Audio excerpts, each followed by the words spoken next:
But when I say these words, there's still one game to go. So, and I'm sure that these players will give everything to beat Manchester City next week at Wembley. So, and we count on you as well. They will give everything when you are in our back. I'm sure we have a really good chance to take the cup back to Old Trafford.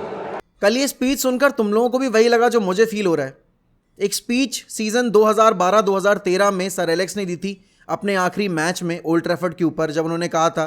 कि you have to stand by your manager, चाहे जो भी situation रही हो, and चाहे हारे जीते आपको आपके मैनेजर के साथ, आपके प्लेयर्स के साथ खड़ा होना पड़ेगा। वो एक एंड ऑफ एन एरा था। और कल रात में जो एक वॉर कराई दी है एरिक टेन हैग ने अपने प्लेयर्स को और अपने फैन बेस को, ये बताते हुए कि अभी सीज़न ख़त्म नहीं हुआ है, एक और मैच है, और यहाँ से अगर इस टीम को आप बैक करोगे और इन प्लेयर्स को अगर आपका साथ मिलेगा तो we can defeat Manchester City together at Wembley. This could be start of a new era, जहाँ पर यूनाइटेड का जो एक लॉस्ट चार्म है, जो एक लॉस्ट डोमिनेंस है, वो वापस से रीस्टैब्लिश हो सकती है। और आज हम इसी चीज़ पर निगाह मारेंगे इस वीडियो में कि कैसे मैनचेस्टर यूनाइटेड का पहला पूरा सीज़न एरिक टेन हैग के अंडर आपका कंपेयर किया जा सकता है पेप ग्वार्डियोला की सिटी के पहले सीज़न के साथ, और यर्गन क्लॉप के पहले पूरे सीज़न को लिवरपूल पे, एंड साथ ही साथ आर्टेटा ने जो काम किया था आर्सेनल के ऊपर अपने पहले पूरे सीज़न में। तो सीज़न 16-17 में जब पेप ग्वार्डियोला को मैन सिटी का परमानेंट मैनेजर अपॉइंट किया गया, तो मैन सिटी के फैन बेस को यही उम्मीदें थी कि वो जिस तरह की परफॉर्मेंसेज डिलीवर करवा कर आ रहे हैं बायर्न म्यूनिख से, तो ऐसे ही पहली साल में आकर यहाँ पर भी मैन सिटी का जो एक रुतबा है वो कायम होगा, और चैंपियंस लीग सक्सेस के साथ साथ लीग सक्सेस कंटिन्यूशन में देखने को आपको मिलेगी। बट पहला साल वैसा नहीं था जैसा मैन सिटी फैंस ने एक्सपेक्ट किया था, एंड इवन जो राइवल फैंस ने एक्सपेक्ट किया था कि मैन सिटी की कमान संभालते ही आपके पेप ग्वार्डियोला पूरी प्रीमियर लीग को आंधी तूफान से साफ कर देंगे। मैन सिटी ने अपने पहले सीजन में प्रीमियर लीग में थर्ड फिनिश किया। उन्होंने 38 गेम्स में 23 विक्ट्रीज निकाली, 9 ड्रॉ थे और 6 मैचेस वो हारे थे। उन्होंने टोटल 80 गोल स्कोर किए थे, 39 कंसीड किए थे, और उनका पॉइंट्स टोटल था 79। और यहाँ पर उसके साथ साथ उन्होंने अदर कंपटीशन में FA कप के सेमीफाइनल में जगह बनाई थी, लीग कप के 4th राउंड में वो बाहर हो गए थे, और चैंपियंस लीग के राउंड ऑफ 16 में उनको बाहर जाने का एक रिजल्ट देखना पड़ा था।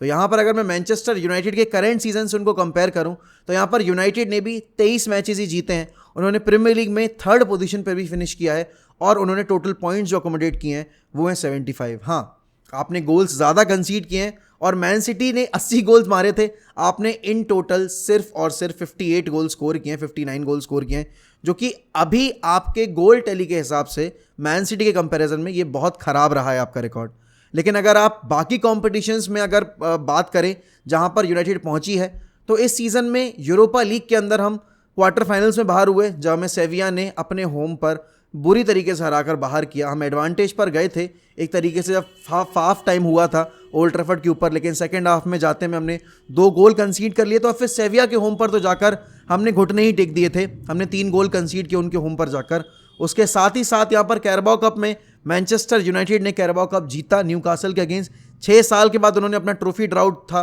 वो एंड किया, और उसके साथ ही साथ यहाँ पर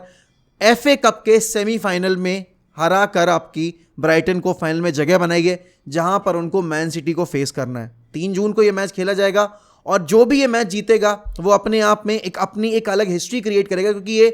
प्रीमियर लीग की हिस्ट्री में पहली बार हो रहा है, बल्कि FA कप की हिस्ट्री में पहली बार हो रहा है,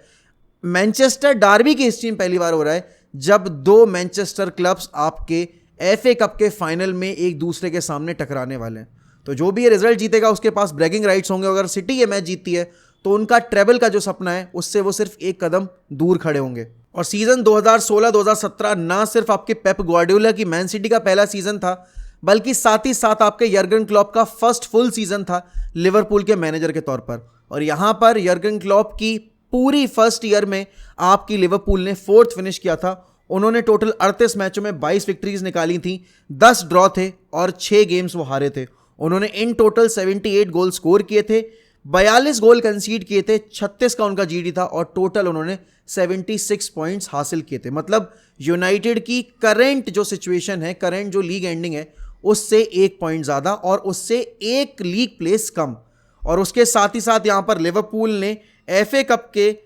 4th राउंड में एलिमिनेशन झेला था, उसके साथ ही साथ EFL कप के सेमीफाइनल में जगह बनाई थी, क्योंकि पिछली साल वो चैंपियंस लीग क्वालिफाई नहीं कर पाए थे, तो वो इस साल चैंपियंस लीग में पार्टिसिपेट नहीं किए थे। तो अगर कंपेयर करोगे आप तो इन दोनों मैनेजर्स के कंपैरिजन में, और जैसा मैन सिटी का स्क्वाड था उस टाइम पे, सर्जियो एग्वेरो भी थे आपके पास, डेविड सिल्वा भी थे, याया टोरे भी थे, केविन डी ब्रुयना भी थे आपके पास, रहीम स्टर्लिंग भी थे, तो स्क्वाड इनका काफ़ी अच्छा था। लेकिन उस स्क्वाड के बावजूद यहाँ पर मैनचेस्टर यूनाइटेड ने मैन सिटी के लेवल पर तो नहीं गोल स्कोरिंग फॉर्म में, लेकिन कहीं ना कहीं जो रिजल्ट के मामले में परफॉर्मेंसेज डिलीवर की हैं वो ऑलमोस्ट सेम है, क्योंकि नंबर ऑफ विक्ट्रीज सेम है, बट हमने लॉसेज ज़्यादा झेली हैं, क्योंकि हमारा जो अवे फॉर्म था उस पर हमने बहुत ही ज़्यादा शर्मनाक हारें, मतलब हार जो थी ना उनका सिलसिला बहुत लंबे टाइम तक जारी रखा। और अगर लिवरपूल के कंपैरिजन में देखा जाए तो यहाँ पर लिवरपूल के पास यूरोपियन फुटबॉल नहीं थी और यर्गन क्लॉप की पहली ईयर थी, तो उसके हिसाब से एरिक टेन हैग ने यूरोपियन फुटबॉल के साथ साथ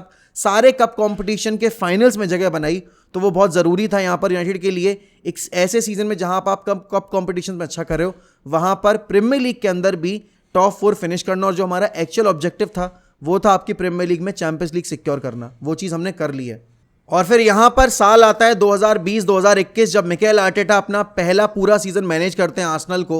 और जैसा साल उनका पिछला रहा था जब उन्होंने आधे सीजन में आकर जनवरी के महीने से फरवरी के महीने से आर्सेनल को मैनेज करना शुरू किया था, तो उन्होंने अपने पहले हाफ सीजन में FA कप दिलवा दिया था, जहाँ पर उन्होंने फाइनल में भाई ओबामयांग के 2 वंडर गोल से कंपटीशन अपने नाम कर लिया था। लेकिन अगले सीजन में जब उनको पूरा सीजन मैनेज करना पड़ा तो उन्होंने प्रीमियर लीग में 8th फिनिश किया, और उसके साथ ही साथ वो FA कप के 4th राउंड में बाहर हो गए, EFL कप के क्वार्टर फाइनल्स में बाहर हो गए, और यहाँ पर यूरोपा लीग के सेमीफाइनल में उनको हार का मुंह देखना पड़ा। तो यहाँ पर अगर आप डोमेस्टिक के कॉम्पिटिशन्स के हिसाब से देखोगे तो आर्सेनल का सीजन उतना अच्छा नहीं रहा था यूनाइटेड के कंपैरिजन में, एंड डेफिनेटली यूरोपा लीग में वो सेमीफाइनल तक गए थे, लेकिन सेमीफाइनल के आगे जगह नहीं बना पाए थे। और इस तरीके से अगर मैं यहाँ पर आर्सेनल के, यूनाइटेड के, मैन सिटी के और लिवरपूल के पहले पूरे सीज़न का कंपैरिजन करूँ तो मेरे ख्याल में एरिक टेन हैग ने पेप ग्वार्डियोला जितना पहले सीज़न में काम कर दिया है। लेकिन अब उसके बाद वाले जो साल आए लिवरपूल और आपकी मैन सिटी के लिए, वो साल इसलिए बेहतरीन थे क्योंकि रिक्रूटमेंट जो किए गए वहाँ पर वो मैनेजर्स की डिमांड के अकॉर्डिंग किए गए, एंड कहीं ना कहीं अभी ये यूनाइटेड के केस में सबसे बड़ा अड़ंगा यही डला हुआ है कि मैनचेस्टर यूनाइटेड के पास अभी ओनरशिप की क्लैरिटी नहीं है, और ओनरशिप की क्लैरिटी जब तक आएगी, जो कि अभी 15 दिन और लग सकते हैं, अगर आपका FA कप के बाद अनाउंस हो भी गया नया ओनर, तो उसके बाद भी आपको पेपर वर्क वगैरह कंप्लीट करने में तकरीबन 1 महीना और लग जाएगा, और तब तक जो है कमान आपकी हाथ से निकल चुकी होगी ट्रांसफर्स के मामले में। तो यहाँ पर जिस तरह का सीज़न एंड किया है उसके बाद पूरा फैन बेस यही डिमांड कर रहा है कि एरिक टेन हैग को प्रॉपर बैकिंग दी जाए। मैनेजर भी ओपनली आकर बोल चुके हैं कि अगर मुझे प्लेयर्स मिलेंगे तो मैं डेफिनेटली इस टीम को और कॉम्पिटिटिव बनाऊंगा। प्लेयर्स का आप अगर नज़रिया देखो तो उनका भी यही देखना है कि भाई हमारे लिए यहाँ से अब अगला स्टेप है चैंपियंस लीग के लिए और प्रीमियर लीग के फाइट करना, और जो टेन हैग ने इस सीज़न करके दिखाया है ये हमारे लिए अचीवमेंट नहीं होना चाहिए। मैनचेस्टर यूनाइटेड लगातार चैंपियंस लीग फुटबॉल खेलनी चाहिए, चैंपियंस लीग के लिए प्लेसेस के लिए नहीं बल्कि चैंपियंस लीग ट्रॉफी के लिए compete करनी चाहिए। लेकिन वो सिचुएशन आपके लिए तब बन पाएगी जब आपके पास एक प्रॉपर बेहतरीन टीम नहीं स्क्वाड होगा।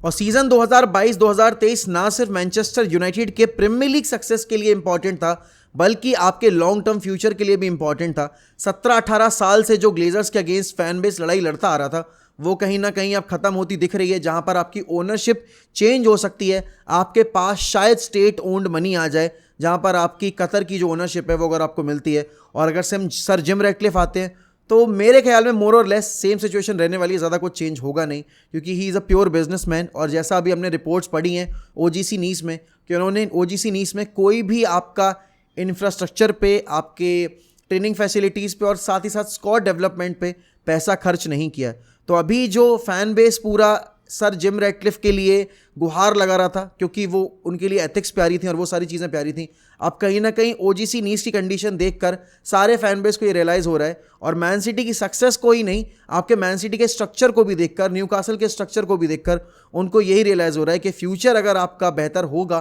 तो उसके लिए आपको कतर की ओनरशिप की बहुत ज़्यादा ज़रूरत पड़ने वाली है। तो बहुत ही इंपॉर्टेंट आपके ये अगले 15 दिन है। और मुझे नहीं पता आप में से कितनों लोगों को ऐसा लगता है कि सर एलेक्स के बाद जो सबसे अच्छी चीज़ हुई है यूनाइटेड के लिए हर एक डिसीजन लेवल पर, वो एरिक टेन हैग का अपॉइंटमेंट था। और मुझे आज भी याद है कि जब लास्ट ईयर एरिक टेन हैग का अपॉइंटमेंट नहीं हुआ था, तब सब कोई पोचेटिनो के गुणगान गा रहा था। पोल स्कोल्स, रॉय कीन, वेन रूनी, जितने भी हमारे प्रीवियस मतलब हमारे लेजेंड्स रहे हैं, और साथ ही साथ जो आपके प्रीमियर लीग पंडित्स हैं, वो सारे के सारे पोचेटिनो के फेवर में थे।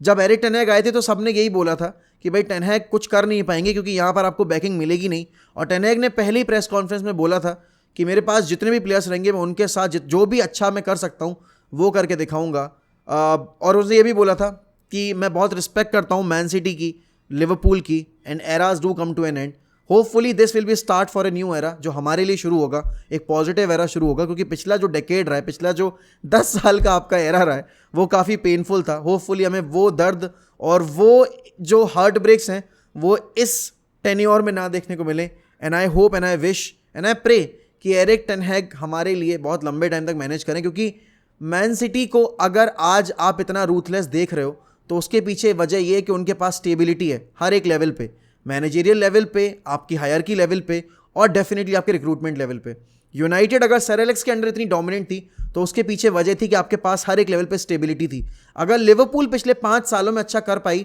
तो उनके पास भी सेम स्टेबिलिटी थी, लेकिन माइकल एडवर्ड्स के जाने के बाद आपकी वो स्टेबिलिटी कहीं ना कहीं क्लब से चली गई। एंड फिर आपने मिडफील्ड वगैरह में इन्वेस्टमेंट ना करके आपने क्लब के हाथ बांध दिए। तो मुझे नहीं पता यार कि आप लोगों को कितना लगता है कि मेरा कंपैरिजन जो था, जो मेरा ये मानना है कि टेन हैग ने जितना बेयर मिनिमम डिमांड हमने किया था उससे ज़्यादा अचीव करके दिया है। और अगर मैं मैन सिटी के पहले पूरे सीज़न की बात करूं अंडर पेप ग्वार्डियोला, अगर मैं यर्गन क्लॉप के पहले पूरे सीज़न की बात करूं लिवरपूल के पहले पूरे सीज़न की बात करूं अंडर यर्गन क्लॉप, और अगर मैं मिकेल आर्टेटा के पहले पूरे सीज़न की बात करूं एट आर्सेनल, तो एरिक टेन हैग ने इन तीनों के कंपैरिजन में आई थिंक पेप ग्वार्डियोला वाले सीज़न को ज़रूर मैच किया, और कप कॉम्पिटिशन्स के हिसाब से आपके एरिक टेन हैग ने उसको सरपास भी किया।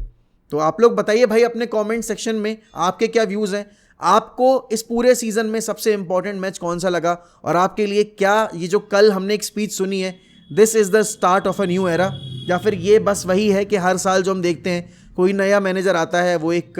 अच्छी स्पीच देता है ओल्ड ट्रैफर्ड के ऊपर और अगले साल वो फेड अवे हो जाता है। और आपको क्या लगता है कि अगले सीज़न में जाते में एरिक टेन हैग से ट्रू जो आपकी एक्सपेक्टेशंस हैं वो क्या होनी चाहिए। और जाते जाते मैं आप लोगों का बहुत बहुत शुक्रिया अदा करना चाहता हूँ। 59 के सब्सक्राइबर्स हमने इस चैनल पे पूरे कर लिए हैं। आई होप कि आप लोगों को मेरा कंटेंट पसंद आता होगा, एंड उसके साथ ही साथ अगर आप चैनल पे नए होंगे तो प्लीज़ सब्सक्राइब करिएगा। हमें जल्द से जल्द 60 के पूरे करने हैं और फिर उसके बाद हम अपने अगले टारगेट के ऊपर चलेंगे। तो जो भी लोग ये वीडियो पहली बार देख रहे हैं प्लीज़ लाइक करिएगा वीडियो, कॉमेंट जरूर करिएगा, एंड अपने दोस्तों के साथ जो कि फुटबॉल फैन है उनके साथ शेयर भी करिएगा। Till then goodbye, take care, glory glory Man United, up the fucking Reds, we'll always see the red flag flying high as Manchester United will never die.